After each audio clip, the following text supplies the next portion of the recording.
Our first Bible reading today is Psalm 1. It's on page 532 in your Pew Bible. Blessed is the man who does not walk in the counsel of the wicked, or stand in the way of sinners, or sit in the seat of mockers. But his delight is in the law of the Lord, and on his law he meditates day and night. He is like a tree planted by streams of water, which yields its fruit in season, and whose leaf does not wither. Whatever he does prospers. Not so the wicked. They are like chaff that the wind blows away. Therefore the wicked will not stand in the judgment, nor sinners in the assembly of the righteous. For the Lord watches over the way of the righteous, but the way of the wicked will perish. And the second reading is from Luke chapter 6, on page 1020 in your Pew Bible. He went down with them and stood on a level place. A large crowd of his disciples was there, and a great number of people from all over Judea, from Jerusalem, and from the coast of Tyre and Sidon, who had come to hear him and to be healed of their diseases. Those troubled by evil spirits were cured, and the people all tried to touch him, because power was coming from him and healing them all. Looking at his disciples, he said, "Blessed are you who are poor, for yours is the kingdom of God. Blessed are you who hunger now, for you will be satisfied. Blessed are you who weep now, for you will laugh. Blessed are you when men hate you, when they exclude you and insult you and reject your name as evil because of the Son of Man. Rejoice in that day and leap for joy, because great is your reward in heaven. For that is how their fathers treated the prophets. But woe to you who are rich, for you have already received your comfort. Woe to you who are well fed now, for you will go hungry. Woe to you who laugh now, for you will mourn and weep. Woe to you when all men speak well of you, for that is how their fathers treated the false prophets." This is the word of the Lord.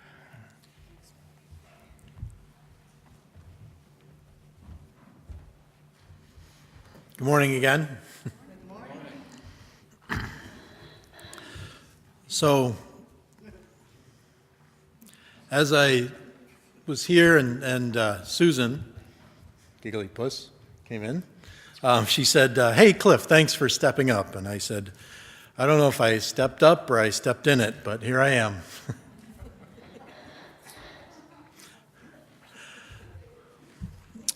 These two kids were in the playground, just kind of talking as kids do, kicking the sand, stuff like that. And one of the kids said to the other one, "Do you have any famous relatives?" And the other kid thought for a minute, and he said, "Well, I guess I don't really like to brag or anything, but I heard my father call Dad his father the other day." Ba-dum-bum, I don't know. I heard my dad call God his father. Our father. All right. Anyway. That was a joke. All right. So, given that, I imagine it doesn't matter what I say the rest of the service, because apparently people aren't paying attention. So a rich man was about to die. We'll say that again. A rich man was about to die. And he decided he wanted to take some of his wealth with him. So he went in prayer and he prayed, and he came across this angel, and the angel said to him, the rich man said, "I want to take my wealth with me." And the angel said, "No, that's not the rules. You can't do that." And the rich man, he was obviously smart in business, so he said, "All right, I know how this works. Like, you don't ever take a no from the first person." He said, "All right, well, I understand that you can't say yes, but let me talk to God. God can say yes to anything, right? So he goes to God directly, and he says, God, I really want to take some of my wealth with me. And, they get into a discussion, and they kind of go back and forth, and finally God says, all right, I'll tell you what. Your trip to heaven, it can't be any, better or worse than an airplane flight, so I'll let you take one carry-on. One bag. So the rich man is overjoyed. So he goes home, he gets this all ready, tells everybody the instructions. He says, all right, when I go, you need to send this with me, in the casket. And he takes the biggest suitcase he has and he fills it full of gold bricks. And so the day comes, the man passes, he goes to the pearly gates, and there's Peter. Peter says, you're not supposed to come in with anything. He says, no, it's all right. I already checked with God. So Peter gets on the little intercom, and he's like, thank God, we got another one here. He wants to bring in the suitcase. So, God says, all right, you know what? This guy, I said, okay, he could bring one bag, but you got to inspect it. So Peter opens up the bag, and he looks, and there's the gold bricks. And Peter looks at the gold bricks and says, why did you bring pavement?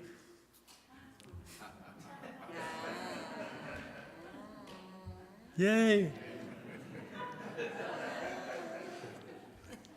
Told you I stepped in it. It's kind of interesting, though, what God thinks is valuable and what Jesus would say is valuable, and sometimes what the world and even what we consider valuable sometimes, right? The story today that we have, it kind of echoes the Beatitudes that you see in Matthew. It's a little different, and some scholars would say that, maybe it's the same sermon just recounted two different ways, from two different people, two different ears. Others would say it's actually two different messages at two different times, and they have two different tones. I think my opinion is the second. That I look at it like this. I think sometimes we get too scholarly with the whole authorship and who said this and who said what and why they said something different. You read some of the commentaries and they'll say the Lukean version and the Matthunian. That sounds like something you should say God bless you after. But they're saying, which version says this and that and the other. I think really, though, Jesus was a teacher like a lot of preachers and teachers we have now. So you're going to go back to some of the same concepts, but they might apply a little bit different in different circumstances.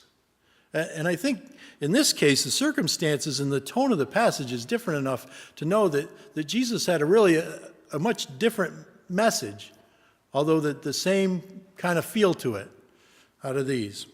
You see, the easiest way to understand it is in Matthew, there was a lot of general statements. Blessed are those and they. In Luke, we're talking about you.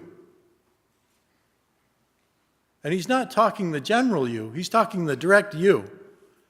He's talking the you to the people that he's talking to. This big, large crowd that's gathered. He's talking to them, you.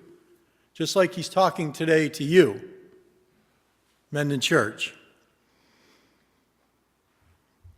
To set up the passage, if we look at what happened before. Well, Jesus was rejected earlier in Luke. He drove out a spirit. He healed a leper and a paralyzed man. Then he had the audacity to eat with sinners. He declared himself the Lord of the Sabbath, ruffled some feathers. And then, right before, he was up on the mountain and he chose his apostles, the 12. Now, all of these things gave him kind of a reputation, right? Which is the reason why people were gathering. Now, some people were gathering because of all the miracles that he performed. They were gathering from all over the place to come and just be a part of that, to try to glean just a little bit of that power, to be healed, to be, to have their demons driven out. Others were gathering, though, because they were skeptical. They were looking for the chink in his armor. They were looking for him to stumble. Some of the needy were gathering and some of the skeptical were gathering.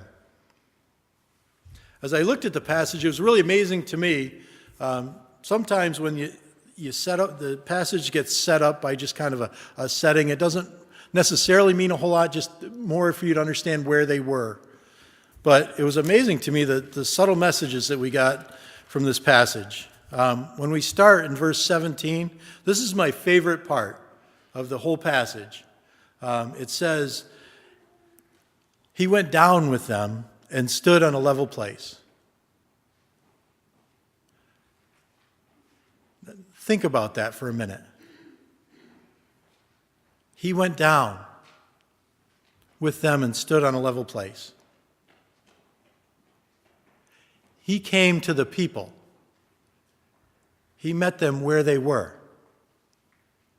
Not just physically. He did physically, which wasn't the custom of preachers, but he did. But he met them at a place spiritually and emotionally as well. He created a level playing field where he created this image that everybody was equal in his eyes. The holier-than-thou Orthodox Jews and the Gentiles who were way outside the flock. It was the opposite of the setup they had in the temple. Jesus makes an analogy to himself being the temple, right? Well, he's really more than just the temple. He's the inner sanctum of the temple. And who was allowed in the inner sanctum of the temple? Just the high priest, right? And then it kind of scaled from there. Who was more, a little bit more worthy, and then the next level of worthy, and then the next level of worthy, and then, But just by that coming down and being a part of that group and preaching from the same place that they all were in and giving them all access, just destroyed that whole image. Now everyone had access to the inner sanctum. Now this passage is called sometimes a sermon on a level place. It's also called a sermon on a plain, to juxtapose the Sermon on the Mount. I would say it's more a sermon on multiple planes, right? Because it's a sermon on a physical plane, a place, but it's also a sermon on a physical plane in that everybody's at the same level, but it's also a spiritual plane that he goes into with this passage.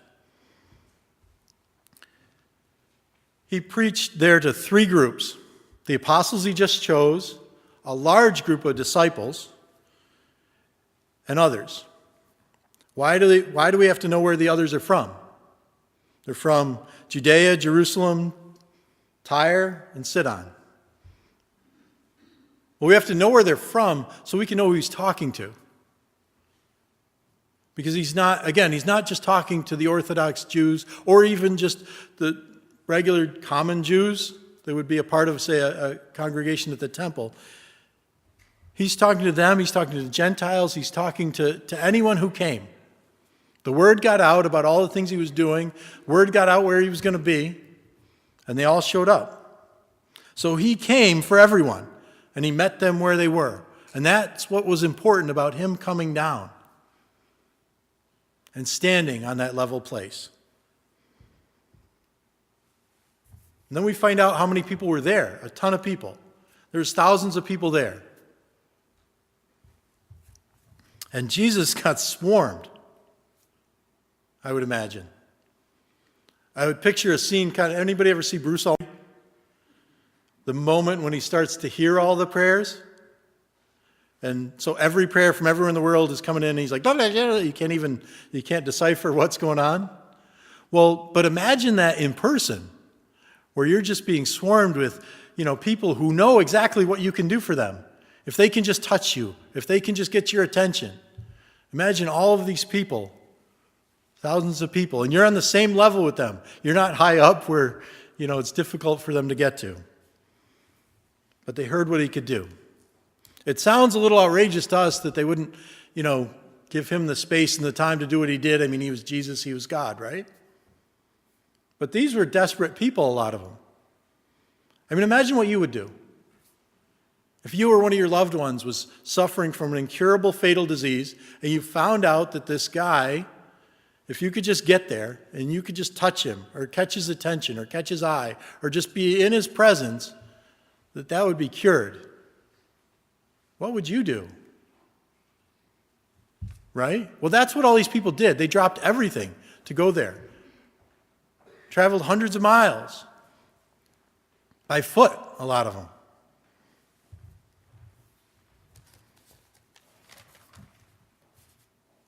And it says they were healed and it says that spirits were driven out. No specific stories, but it just happened because of his presence. And then we go into Jesus preaching.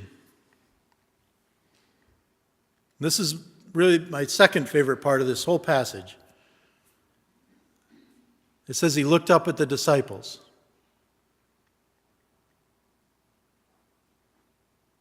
He's already made it more personal by coming down and being with them, allowing everyone access to the inner sanctum, telling everyone that they were all equal in his eyes, and they all mattered just as much as everybody else. There's no one that mattered more than the other.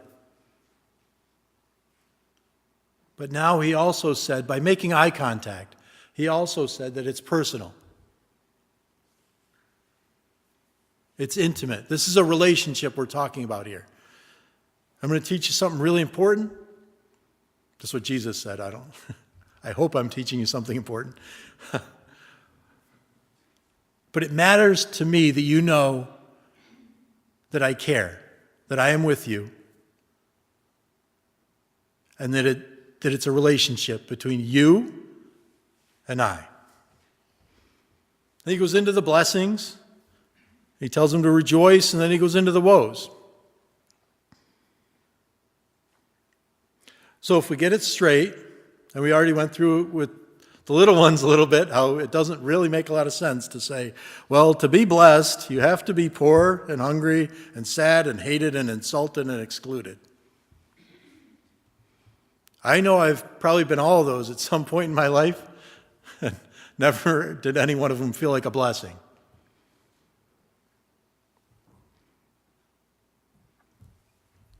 He throws out the woes. Woe, you who are rich, well-fed, happy, popular.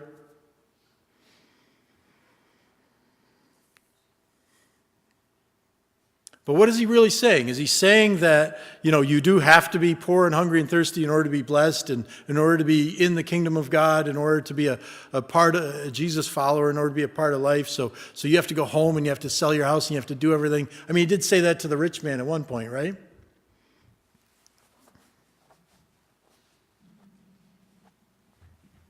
It reminds me of, I saw a sign. You know the signs that churches put out that are supposed to attract you to going to church? And one little clever one was like, what's missing in, and it had CH and then 2 blanks and then a CH. And then it's the U and the R, UR.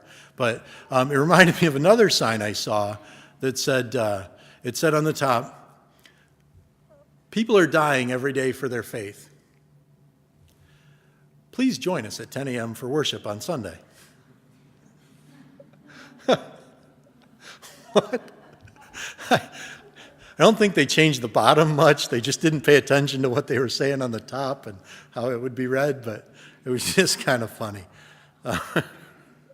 Not sure if they got any new visitors that week. But really, if you read it like that, that's what it's kind of saying, that you got to be miserable in order to follow this wonderful faith. But there's great rewards in the end. But in actuality, he's not really saying, he's saying more like we said to the kids. He's saying, like, in your poverty and in your hunger and in your sadness, you are still blessed in that I am with you. These people are not a lot different than us, right? This culture is not a lot different than us. Our values are not a lot. In their culture, their values were on. They said, the most blessed people are the richest people. The people who are the happiest. The people who have the most joy. The people who are the most popular. That's how they could tell how much God had blessed people, right? That's what they really believed. And you know, in a lot of cases, even in some churches, don't we say that? Maybe not here. I hope not here. But there are some churches that would say that.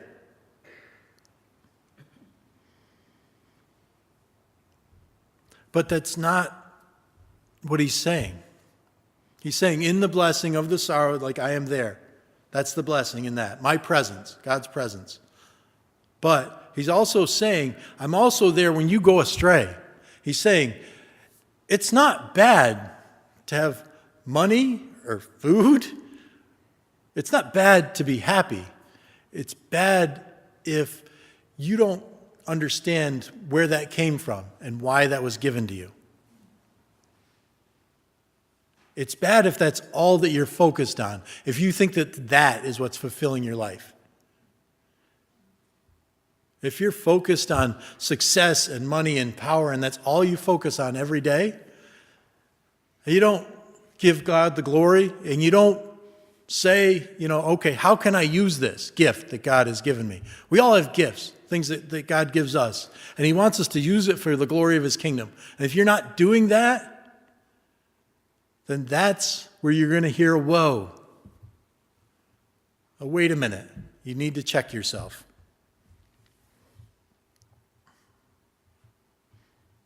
If we really think about it, it makes sense. It doesn't make sense to say we're blessed, but it does make sense to understand about, like, a lot of times in my experience, where I have felt the closest to God, where I have felt really Jesus was a part of my life, was when things weren't going very well. And I really needed somebody to be there. Sometimes it was a friend, sometimes it was a pastor, sometimes it was a colleague at work. But I'll tell you a story about one time. I was in my journey through seminary. I ran a business. It was a sales business, involved a lot of driving and travel, and very time consuming, but I had to do it in order to get through and be able to pay bills. It was exhausting. I'd go and work all day, and then I'd either go to school or do my schoolwork, and I have 3 kids, obviously, and this was the crux of their activities and doing things like that, so it was exhausting. It came to a point after Christmas where that's a slow time for my business anyway, and I wasn't making any money. I was barely, some days not even covering the gas that I was, but in order to get to the good times in the business, you have to be able to, you can't just say, I'll see you in 3 months or I'll see you next Christmas to your customers. So I had to go out there. And it sucked. It was awful. And I was headed for another day where I absolutely knew that I knew because I had the orders ahead of time, I was not going to cover my gas. I wasn't going to have any money. Like, who knew what was going to happen next week and the week after? So I was in a tough spot. I'm driving down the road, a tear literally rolling down my cheek, not knowing what's going to happen. Now I'm alone in the van, and I felt somebody hold my hand.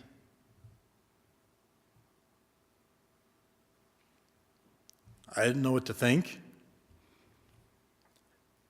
And I didn't hear out loud, but I heard in my head a voice.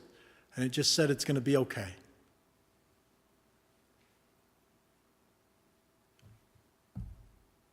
And then held my hand for about another minute, and then was just not there.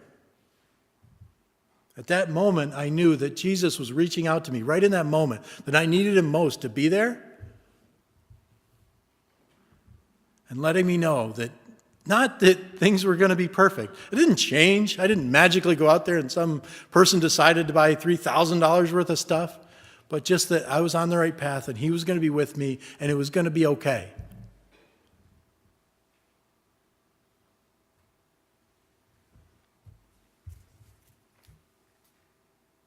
So yeah, it does make sense to know that we are blessed in those moments because God is with us.